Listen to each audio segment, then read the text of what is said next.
कई बार ऐसा होता है कि हम जीवन में की गई गलतियों को सोच सोच कर ग्लानि महसूस करते रहते हैं और आगे बढ़ ही नहीं पाते, जबकि उसका कोई औचित्य ही नहीं होता, क्योंकि बीता हुआ कल हमारे वश में नहीं होता, उसे जाकर हम सुधार भी नहीं सकते।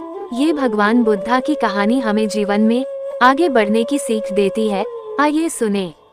एक बार की बात है, भगवान बुद्ध भ्रमण करते हुए एक गांव में जा पहुँचे। वहां उनका प्रवचन सुनने के लिए लोगों की भीड़ लग गई। लोग ध्यान मग्न होकर उनका वचन सुनने लगे।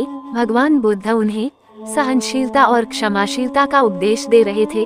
वे बोले, क्रोध अग्नि है, ऐसी अग्नि जो न केवल दूसरों को जलाएगी बल्कि स्वयं को भी जलाकर राख कर देगी। इसलिए क्रोध को त्याग कर क्षमाशील और सहनशील बनो। प्रवचन सुनने वालों में एक क्रोधी व्यक्ति भी बैठा था। भगवान बुद्ध के वचन सुनकर उसका क्रोध बढ़ने लगा।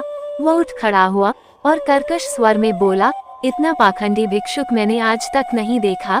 अपने स्वार्थ सिद्धि के लिए तुम गांव में भ्रामक की बातें फैला रहे हो, तुम्हें लज्जा नहीं आती?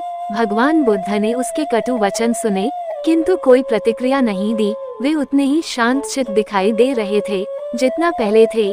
ये देख क्रोधी व्यक्ति का क्रोध और बढ़ गया और वो भगवान बुद्ध के मुख पर थूक कर चला गया। भगवान बुद्ध तब भी शांत रहे। उन्होंने प्रवचन समाप्त किया और शिष्यों सहित दूसरे गांव की ओर चल पड़े। घर आने के बाद क्रोधी व्यक्ति बहुत देर तक भगवान बुद्ध के बारे में सोचता रहा। क्रोधवश वह न जाने क्या क्या उन्हें कहा आया था, किंतु भगवान बुद्ध उसके विरुद्ध एक शब्द भी कंठ से नहीं निकाले। उसका क्रोध अब उतरने लगा और वो मन ही मन पछताने लगा। वह तत्काल उसी स्थान पर जा पहुंचा जहां भगवान बुद्ध प्रवचन दे रहे थे, मगर उसे उनके प्रस्थान की सूचना मिली। सारी रात वह स्वयं को कोसता रहा। अगले दिन गांव वालों से पूछकर वह भागा भागा पड़ोसी गांव में जा पहुंचा जहां भगवान बुद्ध प्रवचन दे रहे थे। उसने भगवान बुद्ध के चरण पकड़ लिए और रोते हुए उनसे क्षमा याचना करने लगा। बुद्ध ने विस्मय से उसे देखते हुए पूछा, कौन हो तुम? क्यों मेरे पैरों में गिरकर क्षमा याचना कर रहे हो?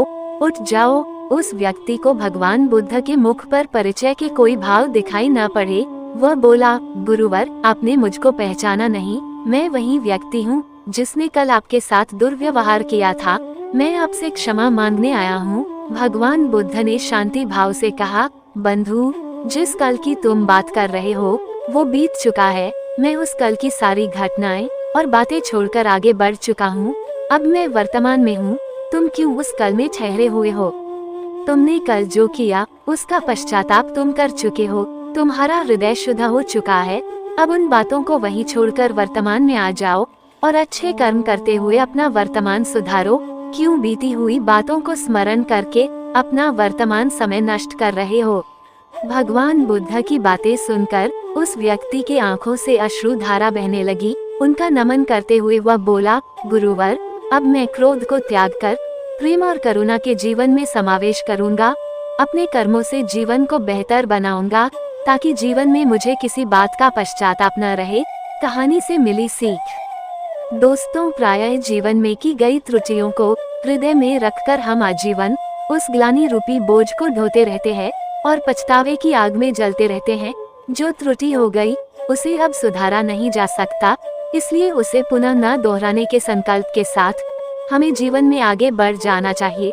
जो बीत चुका है उस पर हमारा कोई नियंत्रण नहीं, वर्तमान हमारे नियंत्रण में है। क्यों न हम अच्छे कर्मों से अपना वर्तमान को बेहतर बनाएं। दोस्तों, ये प्रेरक कहानी आपको कैसी लगी? अगर अच्छी लगी है तो कमेंट करके बताइए तथा वीडियो को लाइक कर लीजिए और चैनल पर नए हैं तो फिर चैनल को सब्सक्राइब करना मत भूलिएगा। धन्यवाद।